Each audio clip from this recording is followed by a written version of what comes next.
Telugu film ఇండస్ట్రీలో నిర్మాతలు కార్మికుల మధ్య వేతనాల పెంపు వివాదం మరింత ముదురుతోంది. 30% వేతనాలు ఖచ్చితంగా పెంచాలనే పట్టుదలతో కార్మికులుండగా ఈ విషయంలో అస్సలు తగ్గేదేలే అంటూ నిర్మాతలు అంటున్నారు.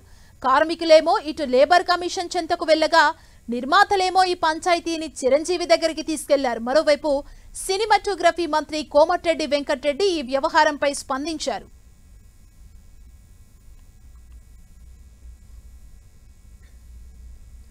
"30% వేతనం పెంచాలంటూ Telugu film industry employees federation నేతలు లేబర్ కమిషన్ కార్యాలయంలో అదనపు కమిషనర్ గంగాధర్తో చర్చలు జరిపారు.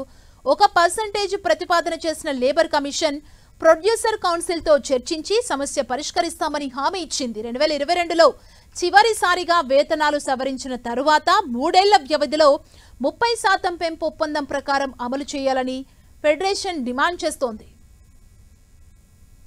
ఏదైనా సరే మా కార్మికులకు వేతనాలు పెంచాలనేది మా యొక్క ఏకైక డిమాండ్.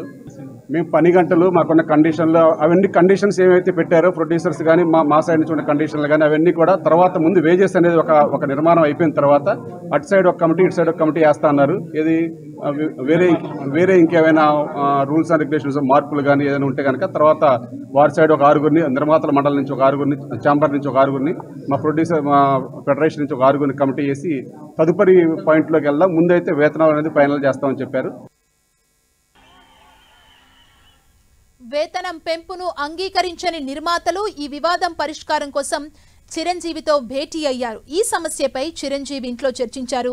ఈ సమావేశంలో active Telugu film producers guild సభ్యులైన Allu Aravind, Supriya Yarlagadda, Mythri Ravi, film chamber secretary Damodar Prasad, KL Narayana పాల్గొన్నారు. నిర్మాతల సమస్యలు విన్న చిరంజీవి కార్మికుల వర్షన్ని కూడా తెలుసుకుంటామని హామీ ఇచ్చారని నిర్మాత సి కళ్యాణ్ చెప్పారు. మరోవైపు నిర్మాతల యూనియన్లతో సంబంధం లేని కార్మికులను నియమించుకునేందుకు యాక్టివ్ ఫిలిం ప్రొడ్యూసర్స్ గిల్డ్ ద్వారా వెబ్సైట్ ని ప్రారంభించారు. ఈ వెబ్సైట్ భారీ సంఖ్యలో దరఖాస్తులతో క్రాష్ అయినట్లు తెలుస్తోంది. చిరంజీవి గారు ఒకటే మాట చెప్పారు, ఇలా సడన్ గా షూటింగ్ లాగటం బాధాకరమైన విషయం. అట్ ద సేమ్ టైం మీరు ఒక సైడ్ మీరు చెప్పారు, మీ వెర్షన్ నేను విన్నాను, అదర్ సైడ్ వెర్షన్ కూడా నేను తెలుసుకోవాలి. అట్ ద సేమ్ టైం ఆయన సినిమా షూటింగ్ కూడా ఉంది కాబట్టి డెఫినెట్గా నేను ఏం మాట్లాడటం అనేది బాగుండదు. అదర్ సైడ్ వెర్షన్ తెలుసుకున్న తర్వాత నేను ఈ 2-3 రోజులు మాత్రం వెయిట్ చేస్తాను. మీరు ఒక సామరస్యంగా ఒక కొలిక్కొచ్చి షూటింగ్లు స్టార్ట్ చేస్తే సరి, లేకపోతే 3 రోజుల తర్వాత whatever we are going to take the decision అనేది ఆ రోజు చెప్తాను. అప్పుడు దాకా సామరస్యపూర్వకంగా మీరు పరిష్కరించుకునే దానికి ప్రయత్నించండి అని చెప్పి చిరంజీవి గారు చెప్పారండి. అలాగే అందరూ పెద్దలు కూడా అంటే చిన్న ప్రొడ్యూసర్లందరూ మమ్మల్ని బతకనివ్వటం లేదు, వాళ్ళందరూ మమ్మల్ని ప్రెజర్ చేస్తున్నారు. మీ ఇష్టకానికి మీరు ఏదో మాట్లాడుకుంటే అందుకనే రేపు చిన్న ప్రొడ్యూసర్లందరితో కూడా మాట్లాడబోతున్నాం. ముందు షూటింగ్లు స్టార్ట్ చేసి నెగోషియేట్ చేసుకొని పరిష్కారం చేసుకునే విధానంలోకి రావాలనేది అందరి కోరిక. నా సాయశక్తుల డెఫినెట్గా నేను ప్రయత్నిస్తాను.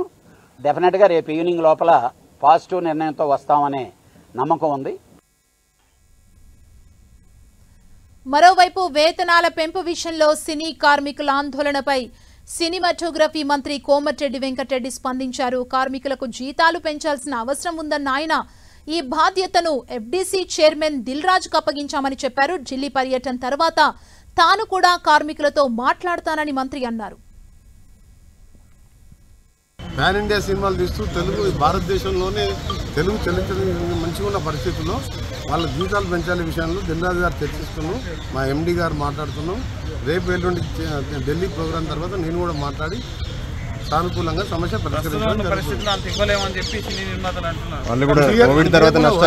దేనికైనా సెటిల్మెంట్ డిస్కషన్స్ ఉంటాయి కదా, దాని ప్రకారం సెటిల్ చేస్తాం. తప్పకుండా ప్రభుత్వానికి సంబంధం లేకుండా యాజ్ ఏ మినిస్టర్, కన్సర్న్ మినిస్టర్గా వారికి రిక్వెస్ట్ చేయడం జరుగుతుంది. వాళ్ళు అడిగినంత కాకుండా వీరునంత వరకు పెంచాలి, వాళ్ళు కూడా బతకాలి కదా. వాళ్ళ సినిమా అనేది ఆర్టిస్టులు ఇండస్ట్రీ పనిచేస్తేనే సినిమా తీయగలుగుతారు. ఒక ప్రొడ్యూసర్ డబ్బులు పెట్టినా సినిమా కాదు, ఇండస్ట్రీ వారు వర్కర్స్ లేని వర్కర్స్ న్యాయం చేయాలి కదా. మీరు సినిమా రిలీజ్ అయినప్పుడు పెద్ద బడ్జెట్ అయినప్పుడు మీరు రిలాక్సేషన్ ఇచ్చి రేట్లు పెంచుతున్నాం. పెంచినప్పుడు అసలు టైంలో వాళ్ళకు న్యాయం చేయాలనేది మా కోరిక. దిల్రాజు గారు మాట్లాడుతున్న తర్వాత నేను పోయి మాట్లాడి సెటిల్ చేస్తాను.